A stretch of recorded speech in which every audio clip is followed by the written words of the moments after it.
Welcome to the third OHB interview. I feel like Marley Quint's celebrating a goal because we reeled in a big fish. Thanks, Coach, for coming with us. Firstly, I want you to help me with something because I feel like it's a testament to your coaching that I don't really have the hockey knowledge to really understand what you're doing. So, how would you recommend me and my community kind of learn more about hockey at a high level? Just by watching. I mean, that's how I learned a lot, from just sitting down and watching games when I was a kid. I think that's been lost a lot with today's culture of quick hits and highlight reels and social media. Whereas when I was a kid, you would just sit down for dinner and watch Hockey Night in Canada with no distractions. You weren't looking at your phone. You would simply just watch an entire hockey game, and you would learn a lot just from that. And so, yeah, I tell people watch hockey games and watch the whole game, because often people see the end result. They see the highlight, they see the goal, but they don't see what builds into that. All the things that are required in the flow of a game. The things that you need to do to wear out the opponent, to force them into mistakes.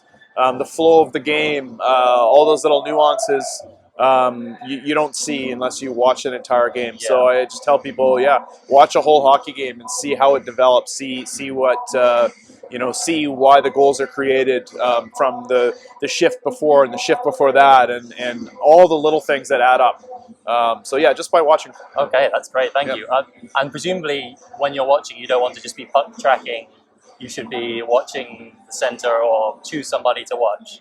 Yeah, just watch. I mean, there's 10 guys on the ice, so watch the whole game, the whole ice if you can.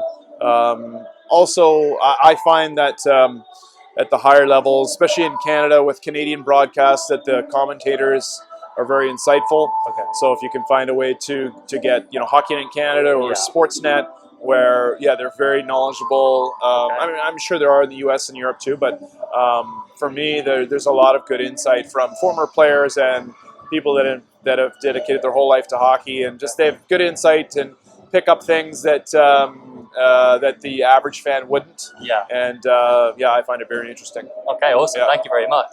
So, what did you identify in the team before you took the job, and how did you go about implementing your vision? Because you changed things around enormously. Well, I had before I took the job, I had a pretty clear vision of how I wanted a team to play through years of experience winning in this league and coaching at different levels. So I pretty much knew how I wanted to, the style and the system that was already in my mind, fixed. What attracted me to this opportunity was just opportunity to win. I thought there was good potential because of a new era, new people in charge, desire to win, some more resources with new ownership, combined with a strong base of good Slovenian players with good fitness levels and good people, and not having to compete with other Slovenian professional teams in this league for those players. So. Combine that with my system and or our system, identity of and way of playing, potential to win, desire to win from the ownership and management side, and then going out recruiting some other good imports that I thought could fit into the mold of what we're doing here. Awesome. Well, and I wanted to ask, how would you describe your system, the system you mentioned? As simply as I can put it, just hard to play against. Yeah. Aggressive, physical, hard to play against. So, we want every team to feel like when they play us, it's a difficult game. There's no time and space. We're forced into mistakes.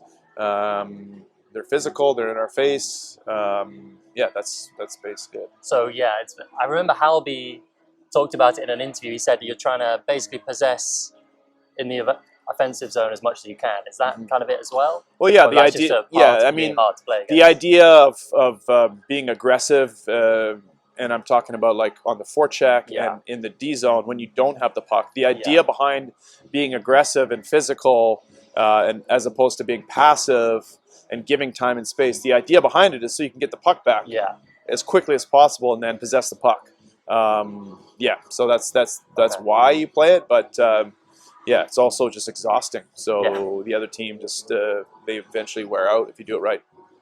Or you can just have a great first period like last night. Yeah, yeah. I think I need some more help from you again, because I'm still stuck in the NFL kind of mindset of there's offense and there's defense, and that's too black and white for hockey, isn't it? It's much more fluid. How would you kind of recommend that I evaluate defense and offense when it's in this much more kind of fluid framework? Just with the puck or without the puck. Okay. So anytime you don't have the puck, you're basically, you know, in Defending. defense mode. Yeah. Whether it and that could be on the forecheck, that could be in a neutral zone forecheck, a neutral zone trap, a D zone coverage. Anytime you don't have the puck, you're basically defending. Okay. So great. yeah. Thank you very much. I appreciate that. Yeah. And I remember you said, can you explain what you meant when we said we were defense first? It was I can't remember which game. It was an interview post game, because I when I think of defense first, it's like a Lane Lambert, very stodgy, grind out a 1-0. That's obviously not what we do. So is that part of the without the puck stuff you just mentioned? Yeah, I mean, I think it's just a mentality that I mean, you can't win without prioritizing defense. I think the cliche that defense wins championships is a cliche for a reason. Yeah. You simply have to defend and defend well to win games, and you also get more offense if you defend well. Again, the idea behind it is to get the puck back. If you defend well, you're going to have the puck more. So we want to create offense from defense, and that's sort of our priority. If you prioritize it the other way, offense first, it usually turns against you. Yeah. And it just breeds bad habits. That's and the cheating for offense. Yeah, exactly. And okay. it's just not sustainable to win a long term. You might win some games. You might put up some points individually. But if you don't have a defense first mentality, you won't win when it counts. Yeah. You won't win sustainably. Yeah, so that's always our priority. Okay, thank you very much. How have you made the three forwards work so well together in sync? Because it's just galaxies away from what we saw previously. Yeah, I think just detail and teaching and just repeating it over and over through practice and then through video and yeah, just continually repeating the same things, the same language, the same habits, the same drills, the same process after a game of showing us doing it right. I'm mostly a fan of when you see it done right, then to show it, and you get what you show, as opposed to like, okay, we did it right 3 times and we did it wrong 2 times. Here's the 2 ones that were wrong, and this is how we fix it. So, if I'm teaching, I'll show some teachable moments and some things you need to clean up, and you need to show reality too to teach. But if it's 1 negative clip or 1 teaching clip where you did it wrong, then it's 4 where we did it right, and then you just keep repeating that process, reinforcing the positives, showing us doing it right, practicing it, and just repeating it over and over, and then it becomes instinctive as opposed to having to read and react. So once it's instinctive, then it's fast, and then it looks, then it just looks good. Yeah, great. I mean, it's probably answered my next question, which is about, we went from having one of the worst power plays before Bonino arrived last year to we've been the best most of this year. Is that similar kind of process for how you made it a lot better? Yeah, I think the first thing with power play is putting people in the right positions, first of all, using their skill set, whether it's, on the one-timer side or the rolling flank side, net front presence, winning the face-off, having the right centerman out there to win the face-off. I think that's the first thing, is getting the people in the right positions where their skill set lies. And then I have a few things that I repeat over and over with regards to the power play, which is downhill mentality, which means, you set it low, you get it to the top in the middle, and then you go downhill, as opposed to east-west and overpassing it. looking for seam passes that might look sexier when you execute them, but they're not as effective.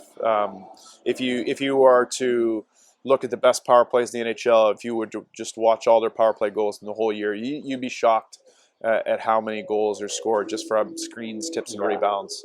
And that comes from a shooting mentality and a downhill mentality, and yeah, sort of flows from there. So it's not as complicated as you think. It's not about drawing up the perfect play or executing a perfect saucer pass that goes, through the seam and over two sticks and a perfect play. It's mostly about winning the faceoffs, winning loose puck battles, having a downhill mentality, having a shooting mentality, getting good net front presence, and then playing fast. So those fundamentals, we've just started with that from the beginning and sort of hammered those, and we have really good players. Yes, well, I mean the point shot with a tip in front is kind of your bread and butter, isn't it? It seems to be your first option. Yeah, I mean that has to be because in the playoffs, 80% of goals are scored from screens, tips, and rebounds. So yeah, whether it's 5-on-5 or power play, that just has to be a big part of your game. That's a good place to start. Yeah. Okay. And so the Ice League announcement when you originally signed said you had 3 hallmarks, which are let's go by one. You said they said strong team chemistry. Mm-hmm. How would you best build that? It's quite a complicated question, but in general, how would you start? Developing a clear identity of this is how. I'm not talking about systems, but I'm talking about identity. This is who we want to be as a team, the type of team where we want to be. Very vocal, very loud, very positive. Love to play hockey, love to come to the rink, enjoy our days, like to have fun working hard. So I think establishing that where people can just be themselves and they enjoy coming to the rink, and then it's a lot easier for people to embrace things if they enjoy and just playing hockey and coming to the rink, and then enjoy getting to know each other and developing a bit of a brotherhood there. So sort of set the tone there for how I want us to operate when we're just at the rink and just going about our daily business. How we interact with people and how we practice and stuff like that, and then having fun and joking around and playing in the meetings, making them funny sometimes, funny movie clips or whatever, as opposed to just sort of dry teaching and daily grind and that kind of thing. It's important to make sure that we incorporate a good amount of fun, and that makes the hard days and the grind days and the all the hard work that they go through a bit more enjoyable. So that's the first thing. And then just for me too, being myself too, just showing my personality, and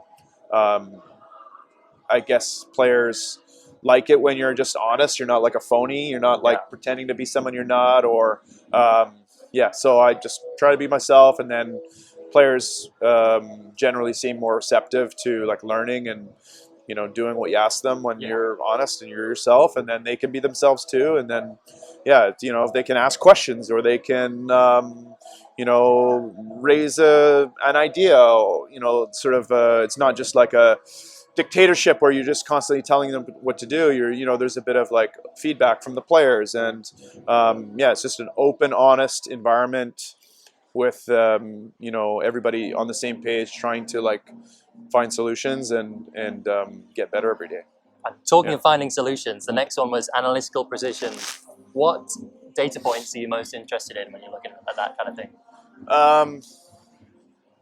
I like data points. I don't know. I mean, I look at scoring chances. I'll look at shots. I'll look at a little bit of Corsi. I'll look at time on ice. But generally, I'm not looking at that a lot.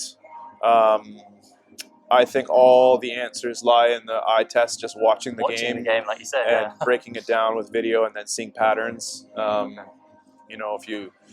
If you watch the whole game and then you break down, say, all of our breakouts, here's the 40 breakouts from the game, and then you put them all together and you watch 40 breakouts in a row, you can see patterns and you can see what you're doing well, what you're doing wrong, or what the other team is doing. So I put more value in just watching and the eye test. Yeah. Okay. Yeah. And last one, modern player development. What does that mean to you? Yeah, just sort of the same things I was just mentioning about like team chemistry Right. and building an environment where like people enjoy coming here and they're engaged and they're themselves, and I think that just fosters more learning and guys Yeah. just wanting to be better, and also bringing in and developing a culture of people that just all want to get better. Doesn't matter if they're 36 years old or 21, if they're just constantly seeking more knowledge or to get better or find a better way or get fitter or learn more, whatever. Just people that just never stop learning and growing. And you start with a group of guys that just do that and do the right things over and over, and then the other guys that maybe are younger or not sure or didn't know how to do it, they just sort of gravitate towards that. Yeah, right. And I think a lot of it is the culture that you cultivate, getting the right people, setting the right tone, pushing guys, being honest with them. I think that to me is modern development. It's not telling them what to do constantly. And then as a coach, I have to be on top of like the way the game is developing. What are the new skills that players are acquiring? What are the little things that players are doing on the ice in practice or in games? So I can teach those, and whether it's video clips, and then giving them some structure. For player development, I think a lot of it is done in practice, before practice actually, and after practice, not just the practice. Because a lot of times when you're doing a full team practice, it's like about the team game. Whereas if a player wants to just say improve his shot, it's like 15 minutes before the practice starts, and they get 30 pucks in this spot and then 30 pucks in that spot, and it's working on their receiving on the backhand and then pulling to the forehand and shooting, or a one-timer or a tip play. And that sort of development requires pre-practice, post-practice work. Okay, thank you. Talking of player development, I wanted to ask you about, because from team selection, I can see, or I can guess at what might be happening. Like, for example, Giga Mechle, it doesn't seem like he's trusted with starting. He's got potential, but what does he need to do to get some more ice time? Probably just a bit more disciplined with playing the system. You can't just go out there and freelance exactly and play. You've got to be trusted to play the right way within the system. There is room for creativity in the game, and usually it's in the offensive zone below the tops of the circles. But there's certain areas of the game where in the D zone or certain aspects of our forecheck where it has to be done a certain way. Yeah. And so part of young players' development is learning that. Some players learn it some players just have a lot of hockey sense and they learn it really quickly. Other players, it takes them a little bit longer to learn. He's learning, and he's got a good skill set, and he's got good size and athleticism. So he's got really good potential. He's got nice hands. He can score goals. So I think just a little bit more discipline within the system, I would say. Yeah. Perfect. Thank you. And what was behind the decision to put Bohinc in Jesenice instead of keeping him with the squad? I think there's young players need to play games. Yeah. You can't replicate all the situations in practice. It's not always great for a player's development to play 7 minutes a game, or sit out, or just practice. They actually have to play in game situations, play 20 minutes, play 25 minutes, play power play, play penalty kill, be tired in games and have to execute plays. So you got to play games. So that is part of his journey, is playing games there, but also practicing with us, being ready, and then when we need him, he plays. So he's young, and it's a process, and he's making good progress. Okay, thank you. And so team selection as well. It seems like you really trust Alyosha Cernovic and Jan. I mean, he played last night. Really happy to see Josic play. What's Cernovic been doing to warrant that over Josic? I think I really like his skating ability. He can recover. He can get back to pucks quickly. He's tall and moves really well for a big guy. Benito said it. Actually, he said he skates like an NHL player, which he does. I think he just needed to learn to play a more simple game with the puck and not be so concerned with offense or trying to do too much or create too much. Just being happy, being satisfied with just being able to break out the puck and make a good first pass and get the puck into the forward's hands and then defend well. That's all he needs to do to be a really valuable player. So sometimes as a player, you want to do more. You want to produce offense, and maybe that's not what you need, what the team needs from you. So you got to sort of recalibrate your expectations and your identity as a player. And I think it took him a little while to do that, but he's done a really good job of doing that. So. And for Josic, what does he need to do? Obviously, he's that due to injury, he's now in. What does he need to do to earn more trust or playing time? Yeah, just again, same kind of thing as Alyosha. Just simple with the puck, not trying to do too much. Sometimes young players feel like to get in the lineup, Flash or to put up points, I got to make a great play. To get noticed or to stay in the lineup, whereas the opposite is true, is that all you need to do, and most often, is make simple plays done really well over and over, right? And then the bigger plays kind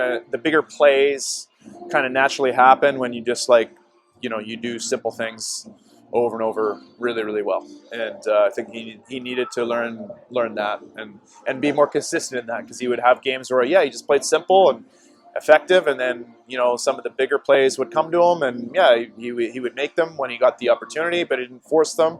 He did them at the right time, and then the next game it would be like a 2 out of 10, and then the next game it would be a 7 out of 10, and for most young players, what you want is reliability. Or for all players, really, you want to know what you're getting every game. So, I don't need you to be an 8 out of 10 and then 3 out of 10. I need you to be a 6 or a 7 every game.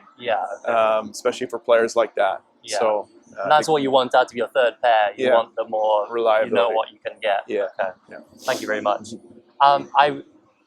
I love the phrase, the straw that stirs the drink. I think it's a baseball quote. Is there anybody that jumps out to you as the straw that stirs the drink of Olimpija? Yeah, there's a few guys. TJ, obviously. There's a few characters on the team. Evan Polai, Quincer. There's a lot of good characters on the team that in the room they're funny or saying the right things or giving it to other guys in a good-natured way. There's good. Even Josic is pretty funny back there. They have good card games on the bus and good rivalries, and there's a good chemistry. But I don't know if you meant on the ice or sort of behind the scenes. There's some good characters on the team that make it fun. Okay, thank you. And I wanted to talk about Colleen because I'm one of his bigger fans for sure, but I'm also aware that there's a growing sentiment that the community thinks we should have more consistency in the backup. Is that something the club's going to explore, looking for a veteran backup, or is he expected to grow into that role still? I think goaltenders generally take longer to develop. He's still very young. It's just it's the toughest position in sports, or in hockey anyway. You're the most exposed. Especially in hockey where it's 30, 40 shots a game. It's not like football where there's much less shots and a much bigger net. You're under constant pressure all the time, and you're expected to make not only the saves that you're supposed to make, not let in the bad goals, but you're also supposed to make, to win games, the big saves too, where we gave up a breakaway or 2-on-1 and you need those big saves. So I think he's very athletic.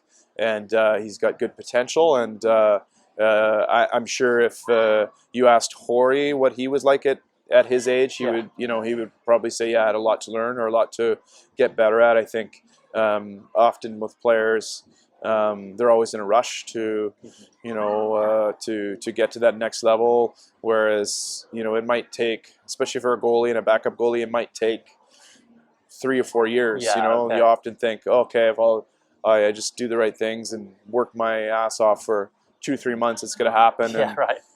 yeah, that's not always the case. It might be, I mean, look at, for example, with, I was with Red Bull for 4 years, and our backup goalie for 3 of those 4 years was David Kickert. Yeah. And I don't know what age he is now, but probably late 20s, I think. And now his 4th year there, he's got the better numbers. He's sort of like, he's still not the starting goalie, but he's played better arguably than the starting goalie Ate, who's been 2 or 3 time playoff MVP or whatever it was, and an outstanding starting goalie. And now Kicker, but it took 3 or 4 years of grinding as a backup and trying to get better slowly. So I think, lots of goalies. It's very rare that a goalie's like 21, 22 and just like the starter and the guy. It's, even at the NHL, like they say NHL goalies need, had an NHL goalie coach say to me once, they need 200 to 300 games in the American League before they're ready for the NHL. So it's a bit like Brandon Bussey of the Hurricanes. He took his time and is now really showing. Thank you very much. So on to our third section. I know I've not been announcing that, but what kind of adjustments do you make within and between games? Because they must be happening, but I just don't have the hockey intelligence to see them, I think. Not a lot during the game on the bench. There's less coaching than you'd think during the game on the bench. What happens on the bench mostly is just line changes, putting out the right guys, reminders, reinforcing the positive, creating energy if there's no energy on the bench. But generally, there's very few adjustments made during the game. It's things are happening too fast. There's too many things happening. There's too many thoughts. It's too intense. Guys are not in a good place to hear it and take information and do something with it. You said you don't want them to think anyway. You want them to be I don't want them to overthink. I want them to play fast. There's a lot of coaching done, but most of the coaching is done the day before the game. The practice day, the video session, the one-on-one conversations. I'll make adjustments during the intermission, and we'll have probably 3 points of things that we need to do well or things we did well.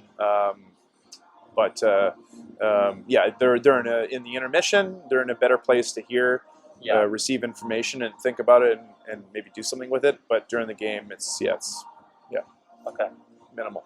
And when other teams, when your vision of the team, for example, Red Bull come in and they take over, is that more when our system kind of stops functioning? Is that more down to us on average? Or is it more down to other teams kind of knowing what we're doing and shutting that down?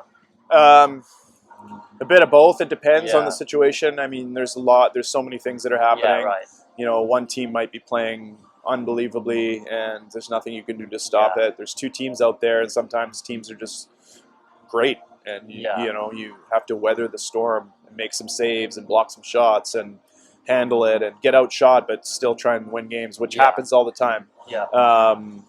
There's a lot of factors. It could be, we're tired, we played a back-to-back game, or we had travel, or we got injuries, or our bench is short, or there's so many things happening. But there's two teams out there. But I will say this, with Red Bull and with our team and the system that we play, like even when teams know, like I know that Red Bull knows how we're going to play. They know, 90% of the team knows how I coach and what I want our players to do and what I'm saying. But just because they know doesn't mean you can stop it. Well, same for you and them as well.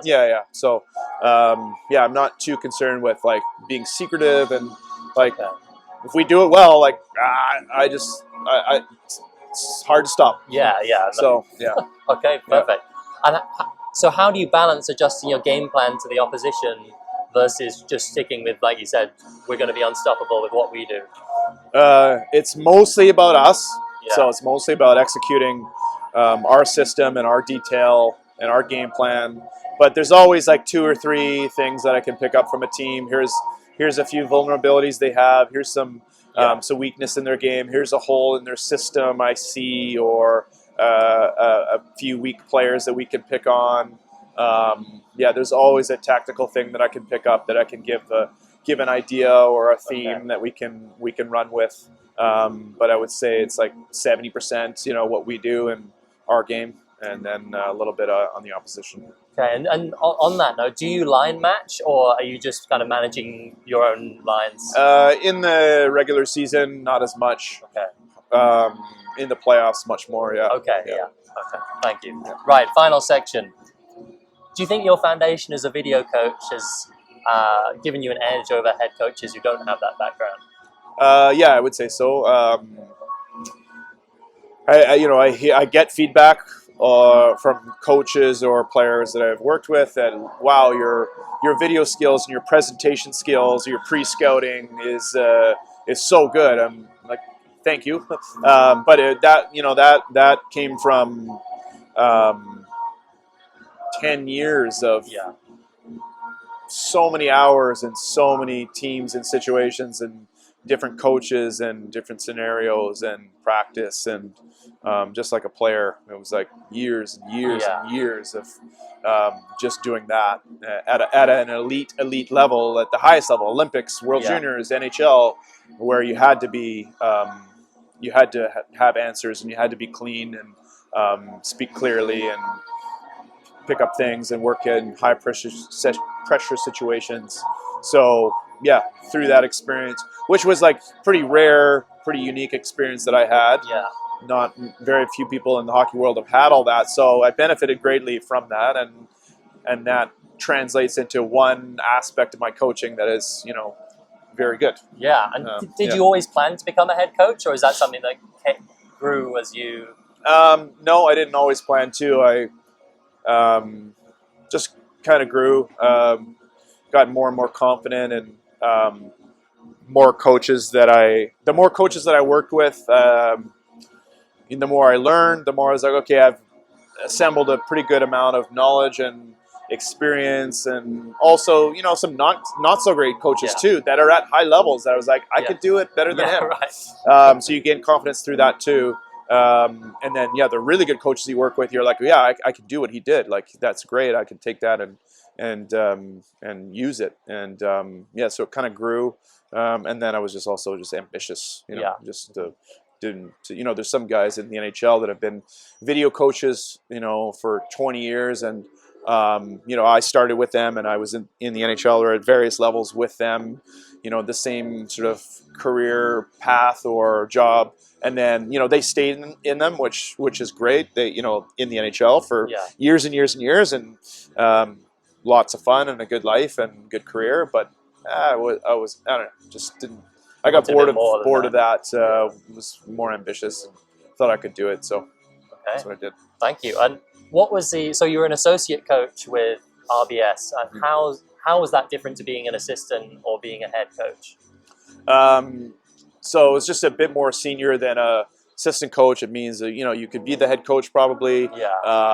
You do a lot of responsibilities that the head coach has, but you're not the head coach. So it's actually quite good because I had a ton of responsibility, did a lot behind the scenes, but nobody really knew about it. And didn't have to have the pressure or speak to the media or anything. The guys in the room knew. They knew that I did a lot and did a lot of coaching. But outside of that room, you're just kind of a guy. And I was kind of, every once in a while your ego's like, I wish I got a little bit more attention or credit or whatever. I was like, whatever. I didn't really care that much. Mostly it was about winning. And so it was a good, lots of good. Head coach is probably a bit more fun, but both have advantages. And that must have been a good training ground sort of for your next head coaching stint as well, if you could try things out without the pressure. And I've done every job too, so that was just another step and another position in a good environment. And Yeah, and how did that feel going from Blue Fox head coach to associate coach? I guess RBS is a massive team, aren't they? So it wouldn't have been a step down, but it must have been. Well, tell me how you felt about it. Yeah, I was fine. I had been assistant coach before, and I had actually that summer I had a head coach offer in another country, and I chose to take the assistant coach job just because of the potential with Red Bull. There's good opportunities. Chance to win was a big thing. They pay very well. I think actually it paid way more than the head coach job, Right, and I think. okay, gosh. With Red Bull, the assistant coach job that I had anyway, I think paid more than half the head coaches in the league. Right, So it was like, you know, it was an easy one, and also a great place to live, and but mostly it was the opportunity to win, you know, a chance to win. So that was the most important thing. Okay. And what are you doing differently this time than your Blue Fox head coaching start? Yeah, different. I've picked up some different systems and ways to play and incorporated that. Probably a little bit less coaching, to be honest. Like just not over coaching. I think younger coaches are so ambitious and they just want to do everything and probably over coach too much, too much video, longer meetings, and maybe. A little bit more trust to the players, a little bit more flexible and less rigid in terms of, okay, he made a play there, he made a read there, or you use some creativity. So a little bit more of that. Combined with a bit of a different system, and then just being probably calmer. Yeah. Yeah. Okay, thank you. And so your elite prospects profile says you went straight in with the Marlies in 05 and 06 as a video coach. But how would an amateur just get into video coaching? Or how did you? Every team needs one. So, and it's a hard job. There's not everybody has the time or the patience or the technical ability. So seek out teams or leagues where there's the job postings for them all the time. Some of them are volunteer, junior level volunteer or part-time, very little money. You might make little money for a long time. Is that how you started? Yeah. And then have another career, and it's a part-time job, and go that way, and then not try and be a coach. Like when I was a video coach to start, I didn't know much about coaching. I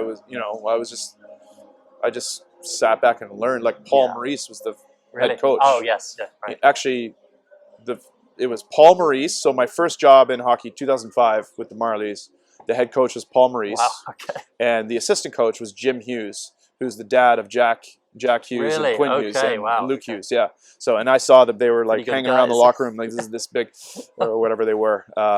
So, but surrounded there in that environment, I wasn't saying anything. I wasn't, coaching. I was just there and listening and learning and just doing my job with the video, and then put in your time. Yeah.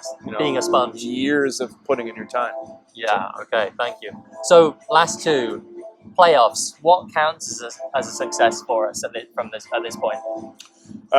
Well, we want to win no matter what. We want to win every game. Our goal was to finish in the top 6 and then see what happens. We've done that, and but we have a very ambitious goal. We recognize we have a chance to win. We have a very good team, but we're also realistic, and we're trying to build something. It's not, you can't just win overnight and throw a bunch of money at a team and find chemistry just by in 1 year. You sometimes have to take your lumps and learn how to win by losing. Not to say that's what we want to do. We want to win. We're ambitious.